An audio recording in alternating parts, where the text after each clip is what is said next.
A reputable servant of God is not going to find himself committing adultery because of a single bad decision that he made. More likely, he's probably going to be there because of a series of unwise decisions. You're listening to Focus on the Bible, a production of Focus Evangelistic Ministries, Incorporated. In our last episode, we talked about Abraham. If you'd like to listen to that, it'll be linked in the description below if you are listening online. And if you're listening on the radio, you can find all of our episodes at femiionline.com. That's femiionline.com. But today, I want to talk about Abraham's nephew, Lot. Now, Lot is kind of an ambiguous character in the Bible. This is even further complicated by the fact that the Old Testament doesn't really give a lot of prescriptions about the decisions that people make. So here's an example. The Old Testament does not tell stories, generally, in the following manner. Joey picked up his baseball bat to go play at the sandlot with his friends.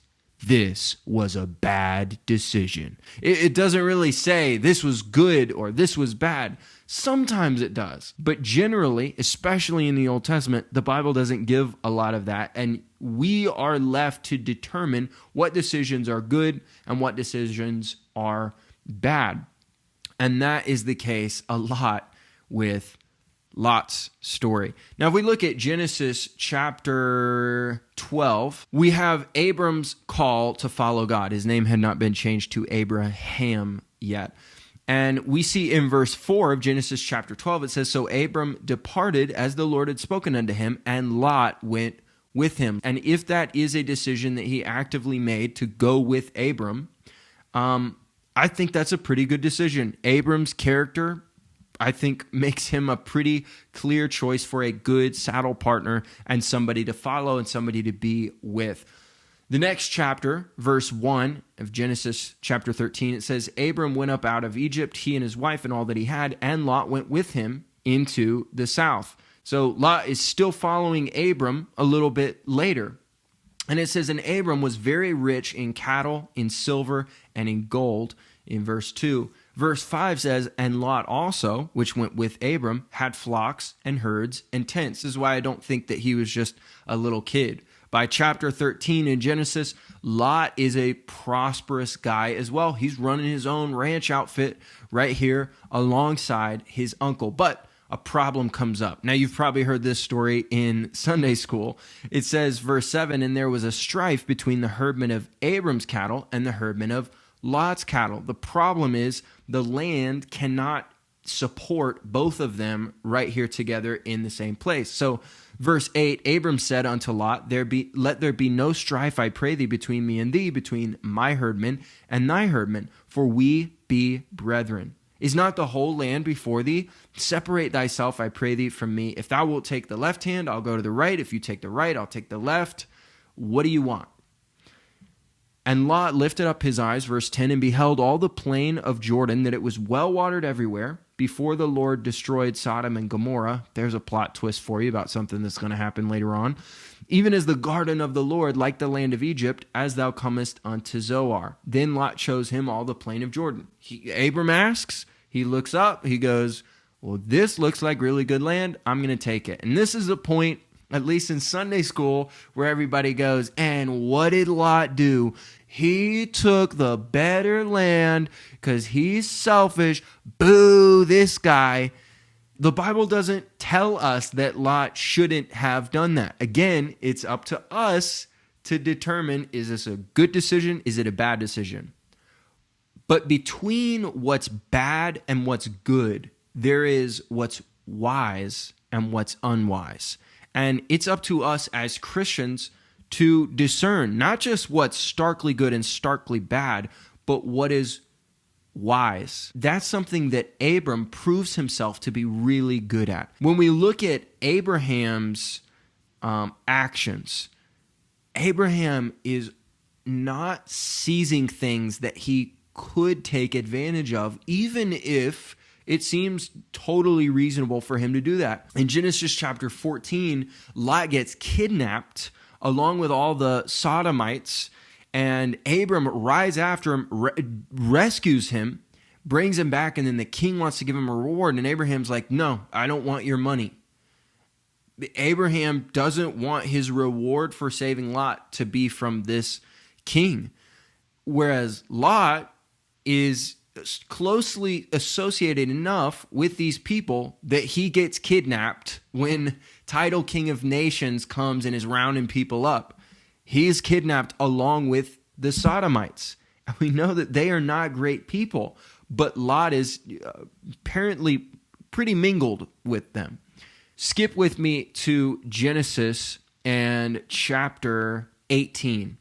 This is where Abraham is going to be visited by the Lord. It says, and he lifted up his eyes and looked, and lo, 3 men stood by him. And when he saw them, he ran to meet them from the tent door and bowed himself toward the ground and said, my Lord, if now I have found favor in thy sight, pass not away, I pray thee, from thy servant. Let a little water, I pray you, be fetched. Wash your feet, rest yourselves under the tree, and I will fetch a morsel of bread and comfort you. Your hearts, after that you shall pass on. Therefore, you get the idea, right? Abram is giving absolute maximum honor. He's begging these guys, stay.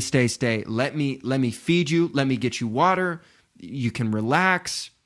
Kick your feet up. Let me take care of you. Let me show you hospitality. Now look at the very next chapter. We see Lot in Sodom. Verse 1, it says, and there came 2 angels to Sodom at even. Now, if you aren't familiar with this story, God has decided that he is going to destroy Sodom and her twin city, Gomorrah, because they're terrible people there. They're just really, really terrible people.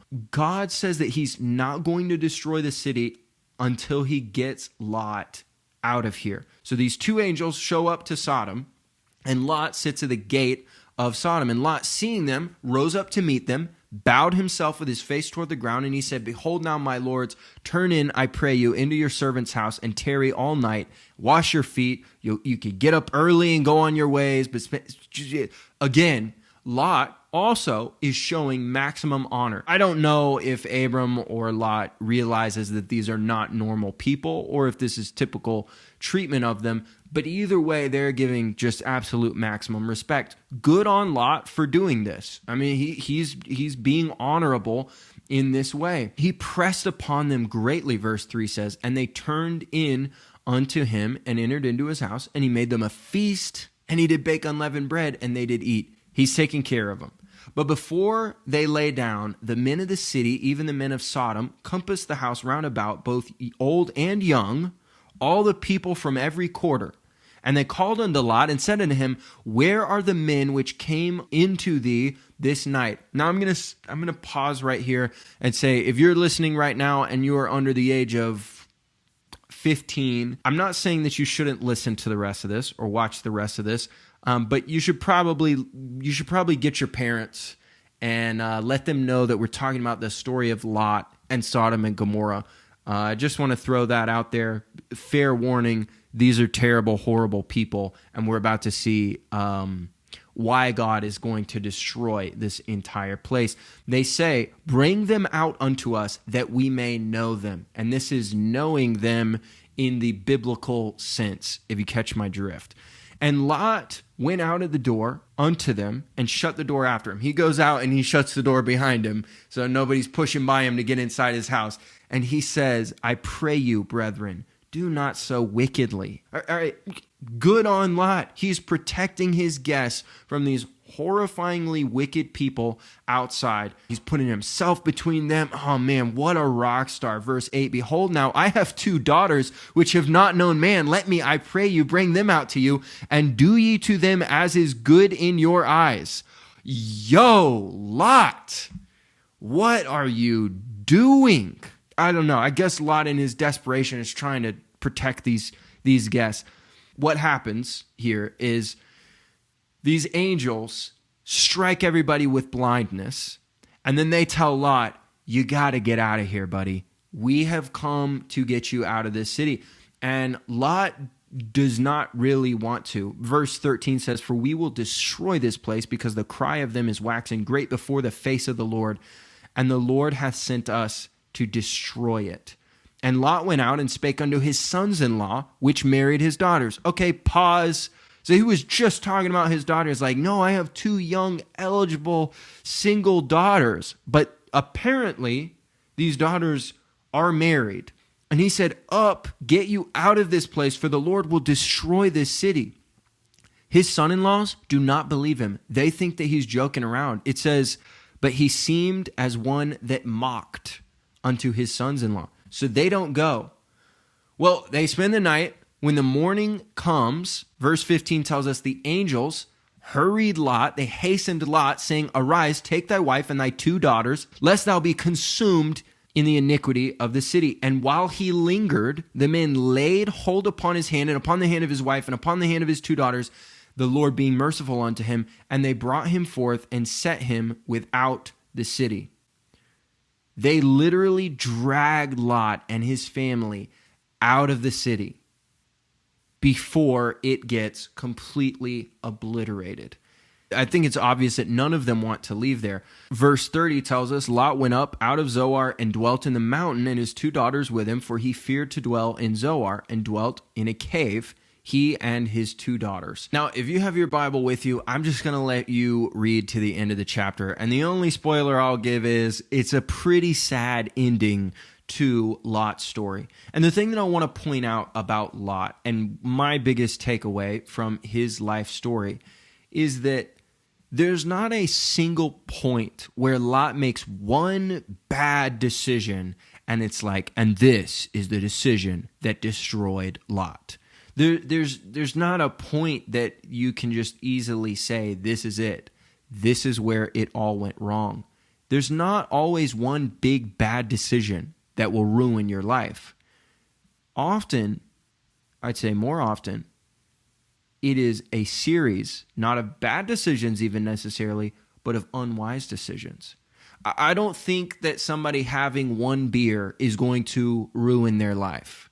However, you're probably not going to be down the road someplace and go, I'm going to choose to run head on into this family in this minivan heading the opposite way in traffic. You're not going to make that decision probably. You're going to be too drunk to make any clear decision. And it happened not because of one bad choice you made necessarily, but because of a series of unwise decisions that you have made. A reputable servant of God is not going to find himself committing adultery because of a single bad decision that he made. More likely, and God forbid, but if he finds himself there, he's probably going to be there because of a series of unwise decisions that he made. Now, I say that usually one decision will not ruin you. It can definitely ruin you with one bad decision. And there is one decision in particular that every single person must make that is not just potent enough to ruin your life here on earth, but potent enough to ruin you eternally. And that is whether or not you are trusting in Jesus Christ for everlasting life. God doesn't want to condemn you. John chapter 3 says, for God sent not his Son into the world to condemn the world, but that the world through him might be saved. He wants to save you. But in order for that to happen, you're going to have to trust Jesus Christ. Then he's the foundation that we can build, hopefully, wise decisions off of. But if you never have that foundation of Jesus Christ, then you're building your house on the sand, and it's all going to come crashing down, whether it's now or later. So if you've never done that, make the most important decision of your life. Trust in Jesus Christ. It's not by works of righteousness, which we have done, says Titus chapter 3, verse 5, but according to his mercy, he saved us by the washing of regeneration and the renewing of the Holy Ghost. Trust him for everlasting life. This is the truth that we see when we focus on the Bible. Thanks so much for joining us for this episode. We hope that it's been beneficial to you, and if it was, would you consider sharing it with someone else who could benefit from it as well? This episode is a production of Focus Evangelistic Ministries, Incorporated, and we get to do this because of God's provision through our supporters who believe in what we're doing and contribute to make it possible.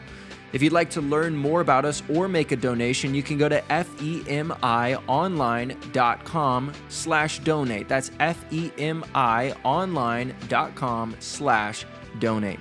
That's all for this episode. So until next time, don't forget to focus on the Bible.